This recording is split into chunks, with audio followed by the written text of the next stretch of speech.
سلام بچه ها، امروز قراره یکی از محبوب ترین تریلیای آمریکا رو واسهتون نشون بدم. کلی کامنت گرفتم ازتون، کلی ازتون انرژی گرفتم، دمتون گرم. پس بدون معطلی بریم برای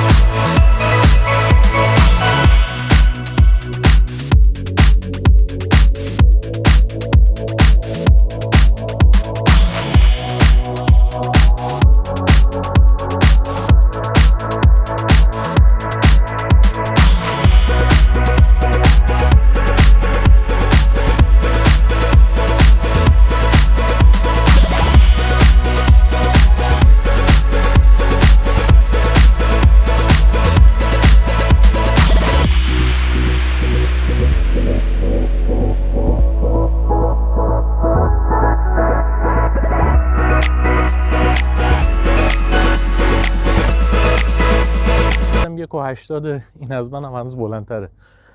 یه جلو پنجره خیلی بزرگ، همونجوری که میبینید یه دونه سپر فولادی کرومکاری شده، چراغای خیلی خفن و پرنور.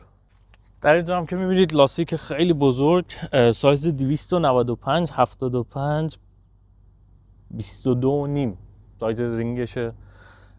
بچه اینا پلاستیکیه، اصلا فکر نکنید آهنی چیزیه، به اولین چیزی که بخوره سری میشکنه.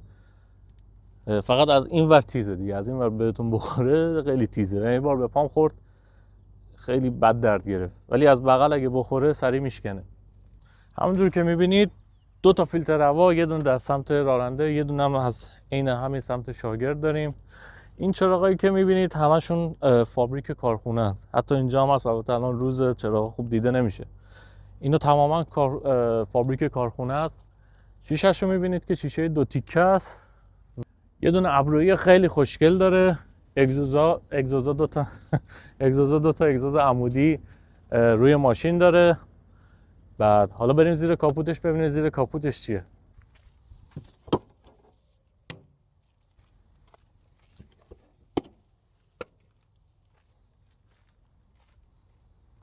یه سری اینا از جلو میگیرن، ولی از جلو میشه، از جلو هم میشه، از بغل هم میتونه بازش. کاپوت خیلی سنگینی داره. خب بچه من یه چیزی یادم رفت بهتون بگم. این پیترولت مدل 389 سال ساختش هم مال سال 2023. موتورش هم موتور کامنز اکس 15، یه موتور 565 اسب بخاری با قدرت 1850 گشتاورشه. همونجوری که میبینید فیلتر گازوئیل داره، دومین فیلتر گازوئیلش. البته دوربین بذار بیرون پایین.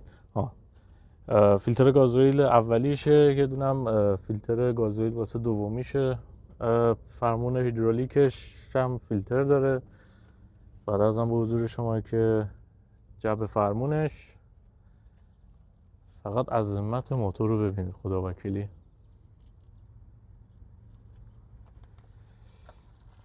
دیگه مایه شیشه شورش، مایه رادیاتش اون طرف، یه دونه رادیاتور خیلی بزرگ داره. این هم سیستم فنربندیشه که میبینید، فنر شمشی میگفتم بهش اشتباه نکنم، فنر شمشیه. بچه اینا یه مدل دیگه هم داره با اینا یه نسخه دارم با اینجا بهش میگن ایربگ، حالا نمیدونم به فارسی هم همون میشه، کیسه هوا میاد دیگه. این سیستم کامل حذف میشه، با کیسه هوا میتونی ارتفاعش هم بیاری پایین، موقعی که وایسادی رو حالت عادی هم که میاد بالا. سیستم ترمزش هم که دیسکیه، مال جلو هر 6 تا چرخش دیسکی هن.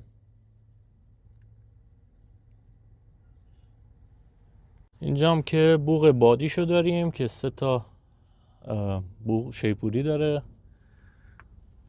حالا بریم اون ور موتورم، توربوش هم بهتون نشون بدم. این هم یه توربوشه.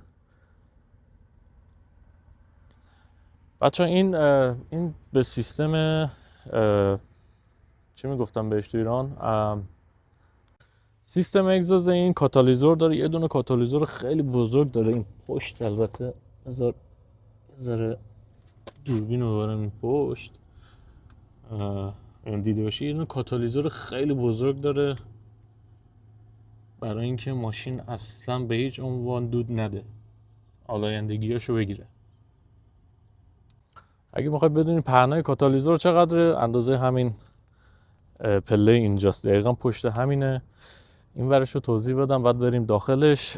یه دونه باک 150 گالونی داره و عرضم به حضور شما که این چراغا رو خودم وصل کردم. یه مدل دیگه داشت ساده، ولی اینا رو وصل کردم شب خیلی اینجوری باحال دیده میشه.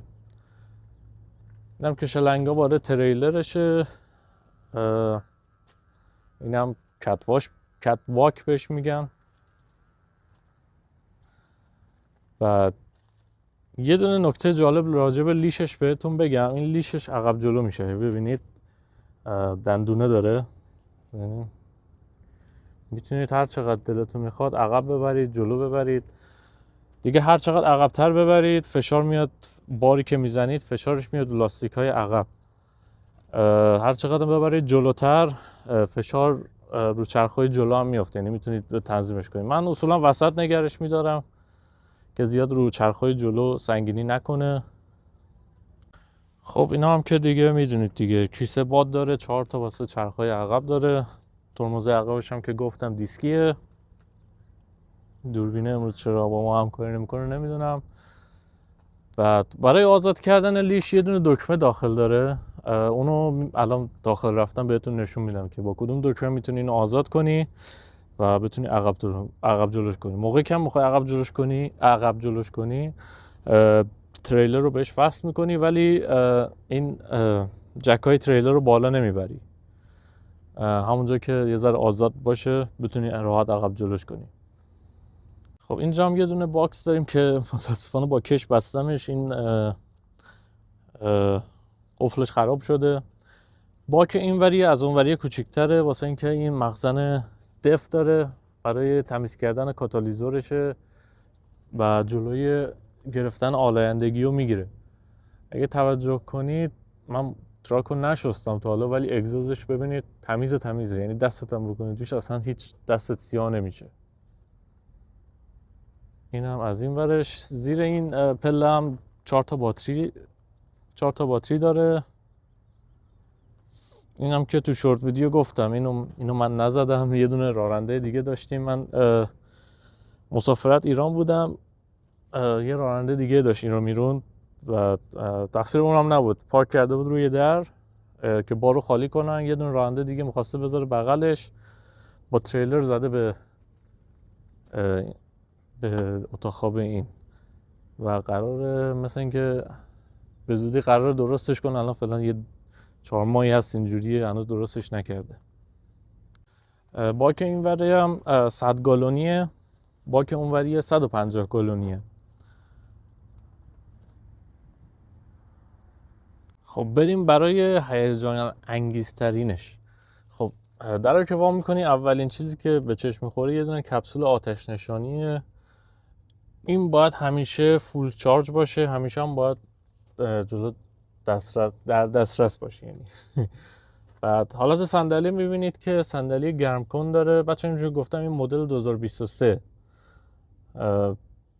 این آپشن‌ها رو می‌بینید تعجب نکنید، فکر نکنید قدیمی و چیزیه. صندلی گرم کن داره، رو 2 تا حالت صندلی گرم کن داره، بالا بر پایین بر صندلی.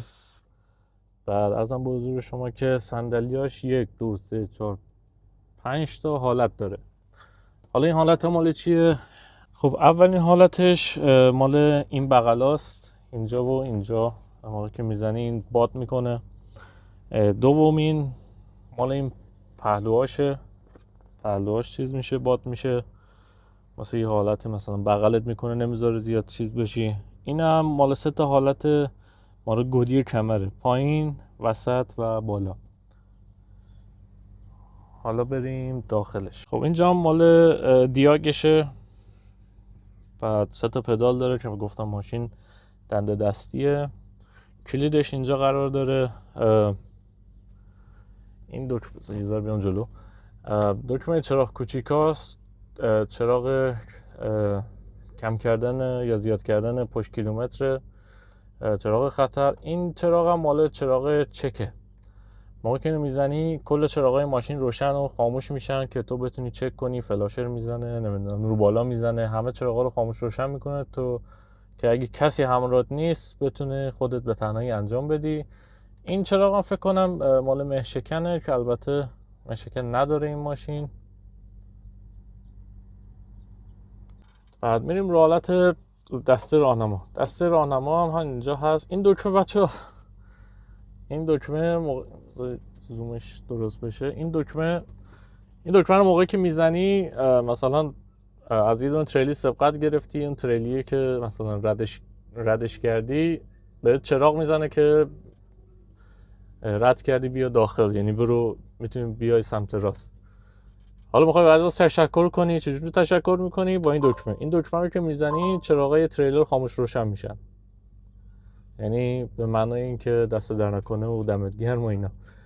و برف واکنش هم رو همینه، چند تا حالت داره، اتوماتیک و کم و زیاد. خب اینم از کیلومتر مسخره دیجیتالش که متنفرم ازش.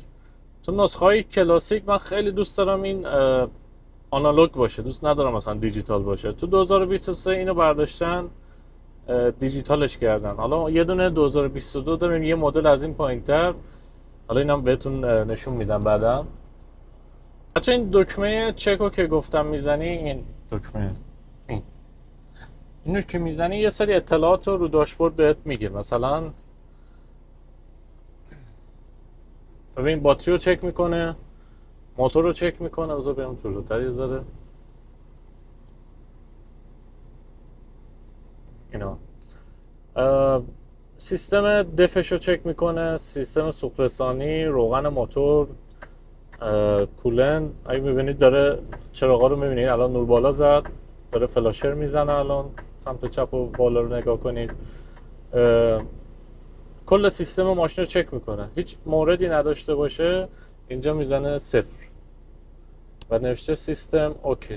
13 تا سیستم رو چک کرده، همه چی اوکی، هیچ کدی هم نداره. خب از این بالا دست چپ شروع میکنیم. ولتاژ باتری رو داریم، مال ترمزشه، چقدر پی اس آی موقعی که پدال رو میزنی. من پدال رو فشار دادم 42 پی اس آی، بل میکنم دوباره 43 پی اس آی، 42 پی اس آی. اینم که مال نیروی گشتاورشه، چند درصد داره گشتاور موتور و ماشین مصرف میکنه. پایینش هم بذار بیام پایینتر، قدرت مال توربوشه. اینو گاز بدم الان چون تو فشار نیست زیاد توربو مصرف نمیکنه، نمیشه 2 پی اس آی 1 پی اس آی مصرف میکنه موقعی که گاز میدم خالی. اینم که درجه حرارت گیربکس، این یه ذره اینورتر. اینم مال 2 تا مخزن بادشه. اینم مال فشار روغنه. وسط هم که کیلومتر دیجیتالی داره. دور موتورش هم که مثلا آنالوگه ولی دیجیتاله. این برم 2 تا مخزن سوخت رو داریم سمت چپ و راست. این خط آبیه وسط هم مال مخزن دفه. بعد اینم که اوریج چیزشو داره نشون میده دیگه، میانگین مصرف سوختشو داره نشون میده تو هر 100 مایل که الان درجه کار میکنه درست نشون نمیده، موقع رانندگی نشون میده. اینم که درجه حرارت مال رادیاتوره. اینم درجه حرارت موتور مال روغنش. این 2 تا هم 101 زده مال حرارت مال دیفرانسیالشه، عقب و مال جلو و عقب. از این طریق میتونی بفهمی که فیلتر هوا پره یا مثلا هر چقدر این درجه بره بالاتر فیلتر هوا رو نشون میده که مثلا کیپ شده دیگه، باید فیلتر هوا رو عوض کنی. البته مال من کار نمیکنه، اصلا چند وقتیه کار نمیکنه. این ماشینم 573,000 مایل هم کار کرده. بیام جلوتر، 573,000 تا هم کار کرده. این پیتیو روی این ماشین نصب نیست، اینو نصب میکنن رو گیربکس ماشین، مال اونایی که جکای هیدرولیکی دارن. این واسه اونه. البته این دکمهش فکر کنم روشن بوده، واسه همین ساعت انداخته، نوشته 1354 ساعت کار کرده، ولی این ماشین نداره این چیزو. این قسمت جذابش، عاشق این آنالوگام. خب اینجا هم دوباره مال گیربکس رو داریم، میزان حرارت گیربکس رو داریم، دوتا دیفرانسیل حرارتش رو نشون میده. مال رادیاتور، دوباره مال توربو رو اینجا، ببخشید مال توربو رو اینجا داریم. خب اینم مال سیستم کیسه بادای عقبشه که نشون دادم بهتون. میتونی با این درجه وزنش رو تا یه حدودی تنظیم بکنی. مثلا الان اینو 50، بغلی 60 و 70 تا 70 مثلا اوکیه. زیر 70 باشه باز بهتره، ولی تا 70 هم یعنی همون 34000 پونده. خب این دکمه هم مال کیسه بادا. موقعی که میخوای از زیر تریلر راحت تر بیای بیرون، این دکمه رو میزنی، تریلر شروع میکنه آروم آروم اومدن پایین که دیگه با ضربه یهو تریلر نیاد بیرون. خب این هم این دکمه لیش بود که گفتم، این دکمه مال لیشه. اینو وقتی بزنی بالا، من نمیزنم میترسم آزاد بشه بعدا یهو یادم بره چیز کنم. این دکمه رو میزنی، لیش آزاد میشه. لیش آزاد میشه. حالا با ترمز تریلر رو که گرفت موقعی که قفله، با کشنده رو عقب جلو که بکنی، این لیش هم عقب جلو میشه. این هم که مال قفل دیفرانسیل عقب هست دیگه. تا اینجا بعد میایم اینجا. چقدر دکمه دارین؟ فکر نمی کردم اینقدر چیز کنه. این ماشین ریجن میکنه. ریجن فکر کنم به فارسی معنیش میشه که تمیز کننده کاتالیزورشه. هر چند مایل یه بار یا هر چند ساعت یه بار خودش اتوماتیک ریجن میکنه. با این دکمه میتونی مثلا یه جا هستی نمیخوای ریجن کنه، این دکمه رو غیر فعال میکنی. دکمه فن داری، میتونی فن رو به حالت دستی روشن خاموش کنی، اتوماتیک میکنه خودش، ولی میتونی دستی هم روشن کنی. دکمه ترکشن کنترل داره، مثلا جایی که تو گل گیر کردی یا چیز، میتونی اینو خاموش کنی که لاستیک ها قفل نشن. اینم مال اون چراغای عقبی که بهتون گفتم، مال پشت اتاق خواب. اینم مال تریلر، فقط مال تریلر دستی میتونیم مثلا میخوای ببینی تریلر بلیش قفل شده یا نه چک کنی، دکمه رو مثلا پداله حالت دستی میگیری، فقط ترمزهای تریلر رو میگیره. اینم هست، برام پایینتر، اینم هست. این دیگه پارک، موقعی که پارک کردی اینو استفاده میکنی، ولی اگه میخوای مطمئن باشی که یه لحظه چک کنی همه چی اوکیه، با این هم میتونی انجام بدی. بعد ضبطش هم که اینجوریه. فقط نمیدونم این چرا ضبط تصویری آخه چه دردمون میخوره. من تا حالا استفاده از این ضبط تصویری نکردم، خدا وکیلی خیلی مسخره است. بعد سیستم کولرشه، دریچه ها، حرارت و ایناش. اینم مال چراغای بغلشه. اون چراغای بغلش اگه دیده باشید با این خاموش روشن میشه. یه چند تا کلید اضافه دوباره اینجا داره. این دکمه مال کولر عقبشه.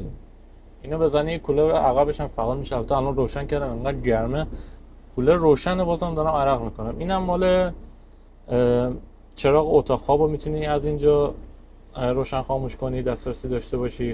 اینم که کلید، دوباره یک کلید اضافه است. بعد بیایم پایین. اینم که همونجور که گفتم زرد مال کشنده است، قرمز مال تریلره.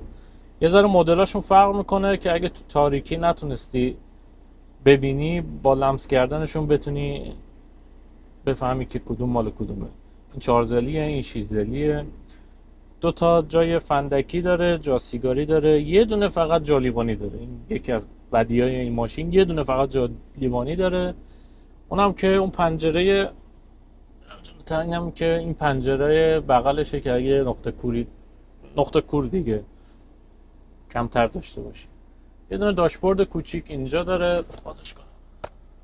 یه داشبورد یه داشبورد کوچیک اینجا داره. بعد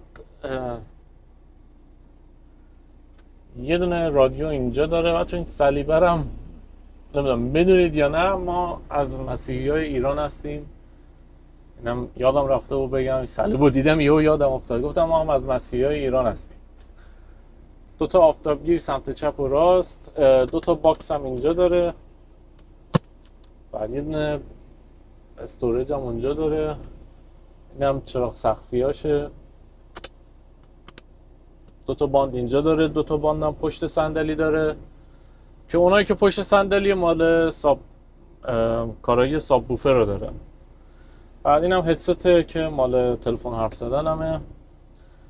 بریم دنبال اصل کاری، چون فکر کنم خیلی ها دنبالشون بود، دنبال این دنده بودین. خب این 18 دنده است، همونجور که میبینید. اگه توسی باشه یعنی 18 دنده است، اگه قرمز باشه یعنی 13 دنده است، اگر هم نباشه یعنی 12 دنده است. خب این سبک سنگین کردن دنده است. این هم که نیم دنده میدی. الان بهتون توضیح میدم چجوری کار میکنه. بذار بهتون میگم. الان کلاجو گرفتم، ماشینو میخوام بزنم توی دنده، زومش درسته، بزنم تو دنده 1. اگر توجه کنید تو ویدیو دیده بشه تنظیم نمیشه. های داره با لو، یعنی اچ و ال داره، سبک سنگین. الان من میزنم توی دنده 1، بالفرض میرم جلو. خب میخوام یه دنده دیگه بهش بدم. دیگه لازم نیست دنده رو بیارم بیرون. این دکمه رو میزنم، پامو از رو گاز ور میدارم، دوباره پامو میذارم رو گاز، اتوماتیک خودش میره تو دنده 2. بعد میخوام الان برم تو دنده 3، میام دکمه رو دوباره برمیگردم سر جاش، میام پایین. فقط بهتون بگم دیگه ادامهش نمیدم، همش یه جوره. توی سربالی‌های شدید یا بار سنگین اگه داشته باشید به این روش میرید جلو.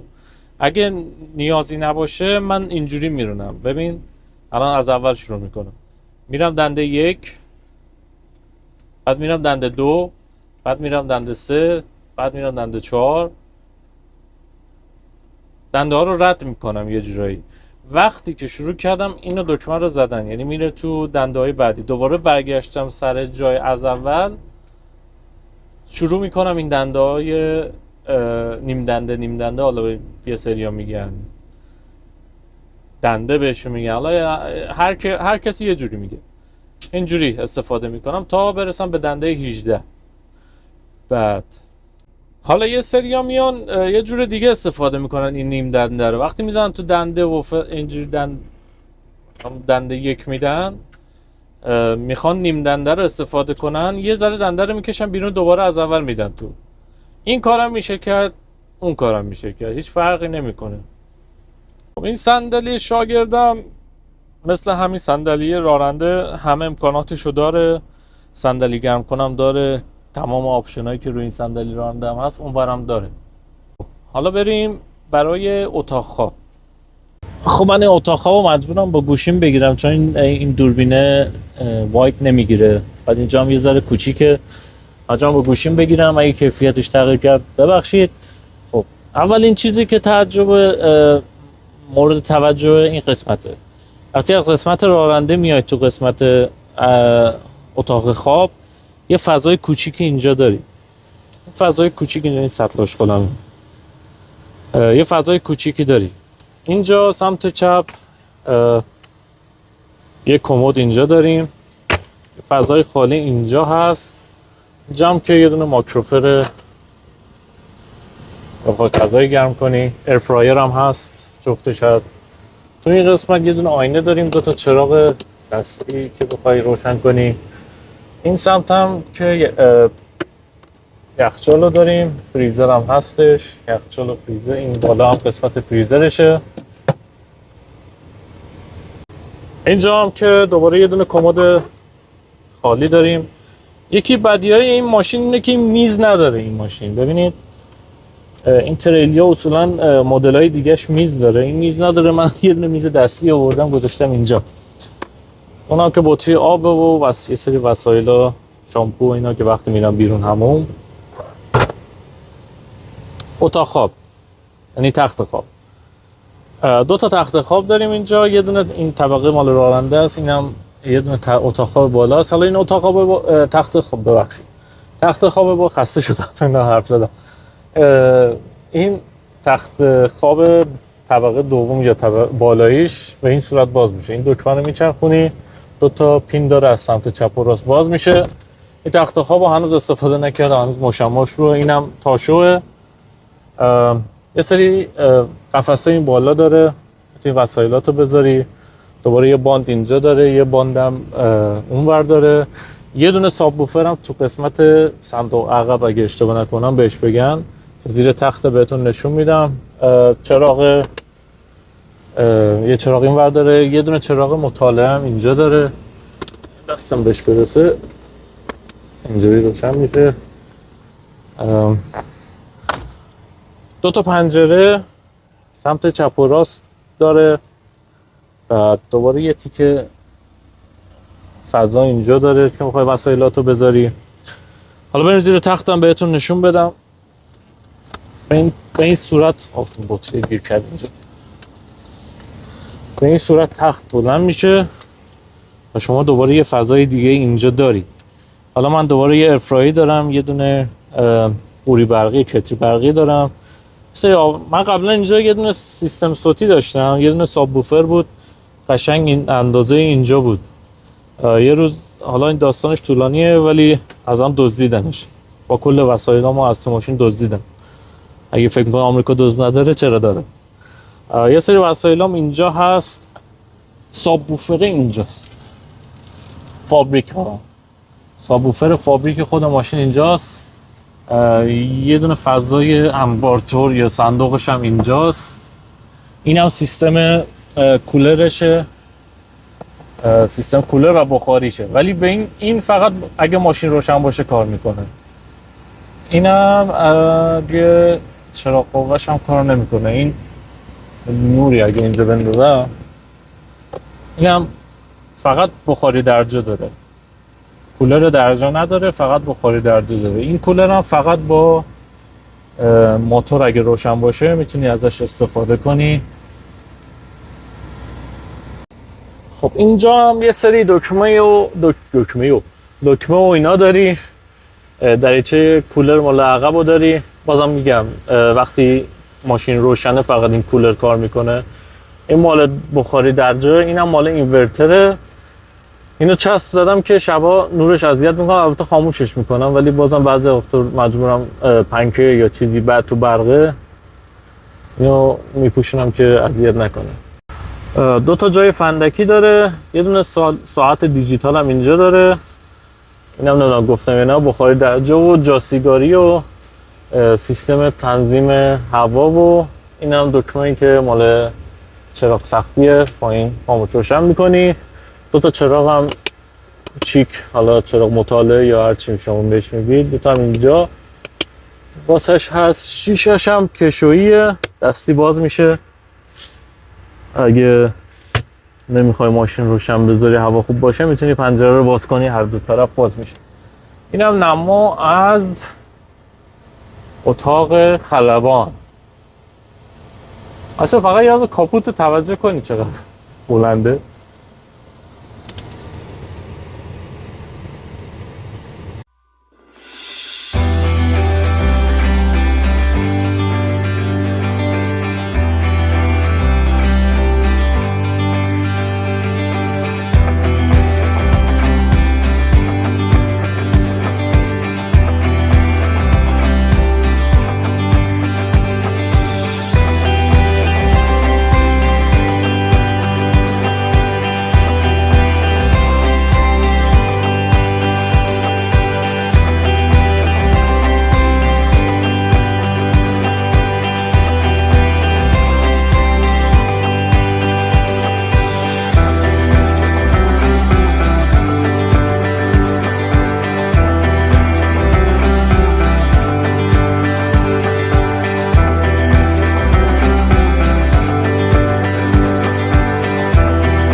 اینا هم داداش دوقلوی تریلی ما. بچه ها این قبلا کپی همین بوده.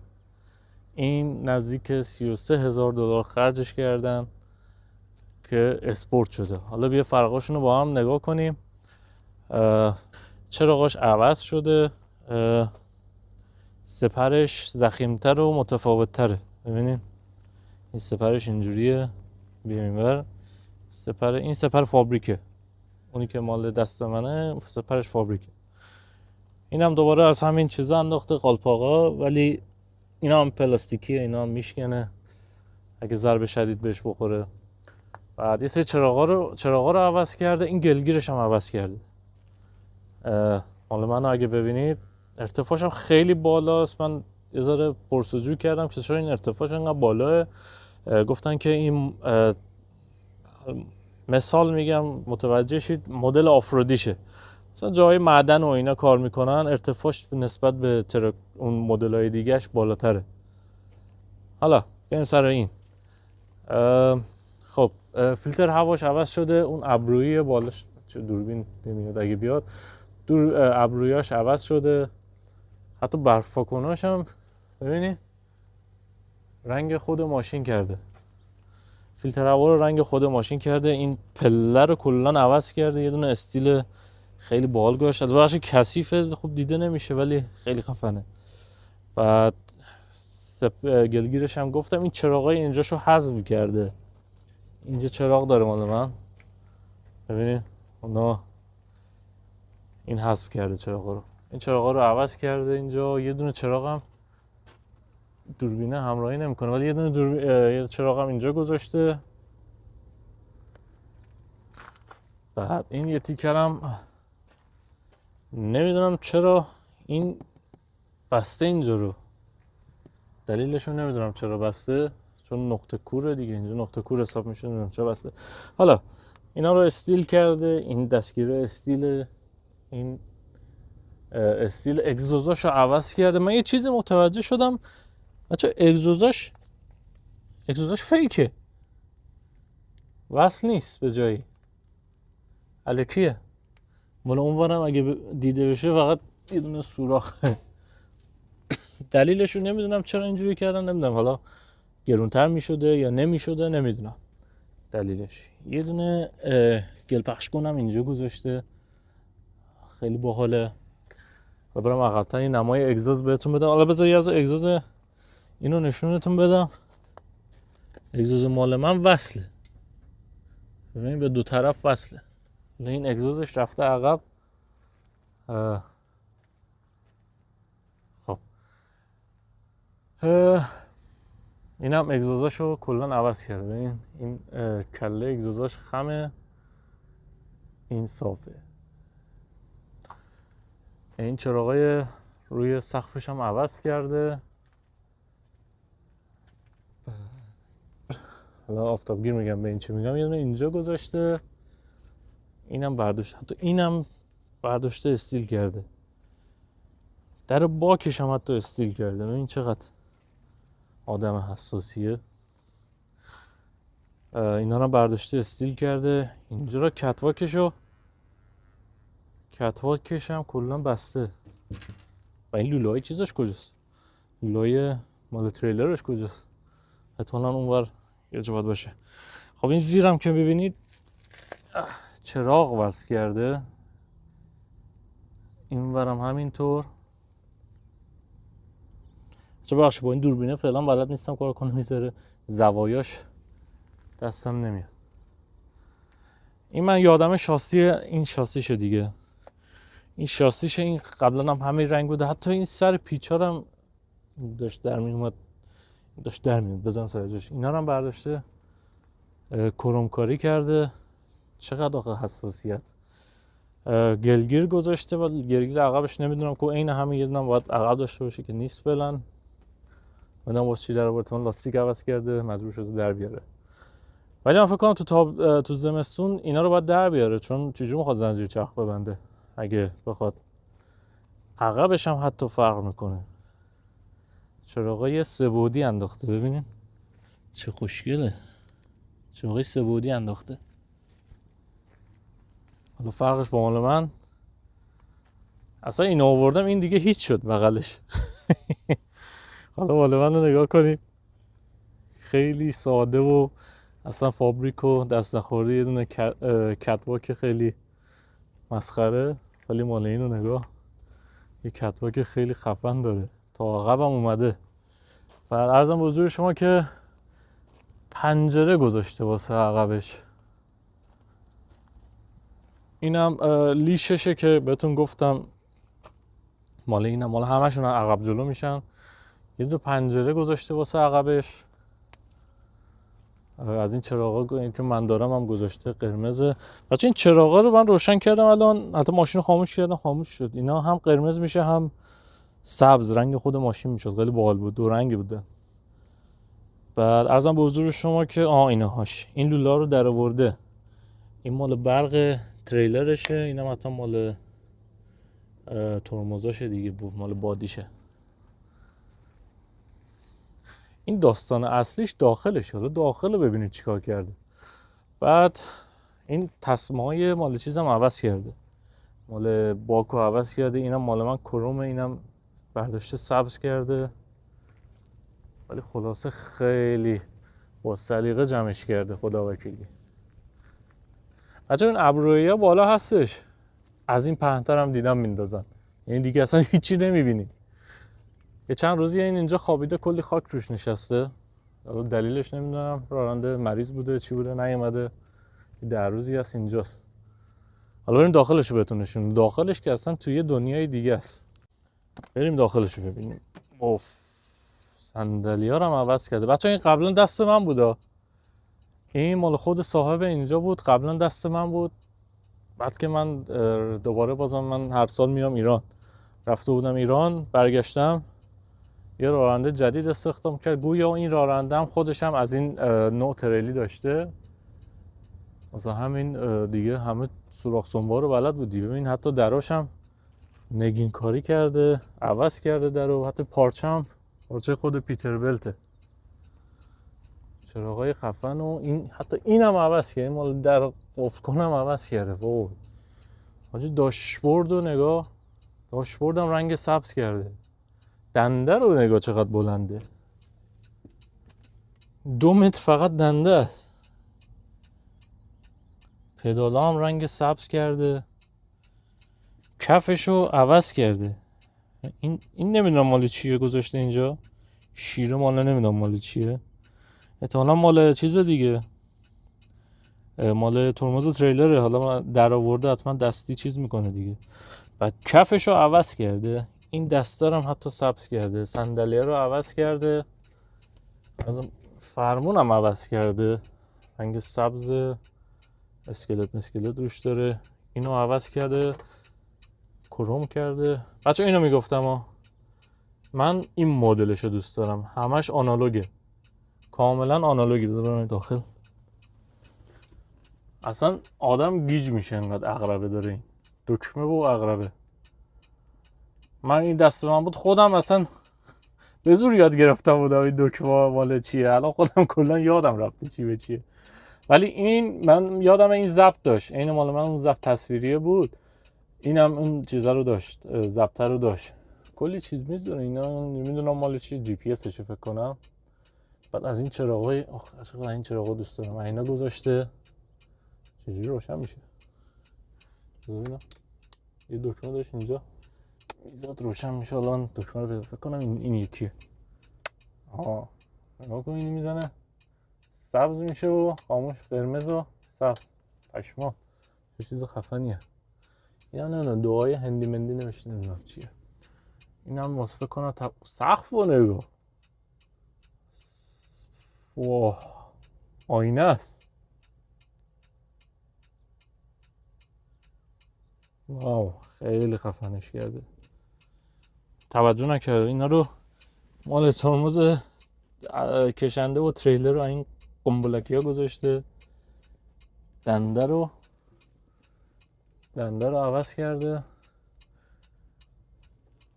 خب من دیگه عقب نمیرم چون با کفشو اینجوری ببینید، کفشو عوض کرده، چقدر خوشگل کرده. سیستم صوتی هم که من دیگه عقب نمیرم چون نمیخوام با کفش برم تو، این موقع صاحبش شاید خوشش نیاد. 2 تا ساب بوفر داره، حتی اتاق عقبش هم رنگ کرده. واو خیلی خفنش کرده.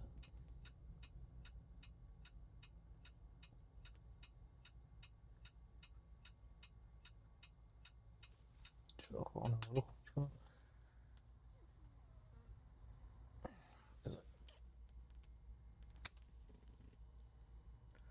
چراغ وسط عوض کرده.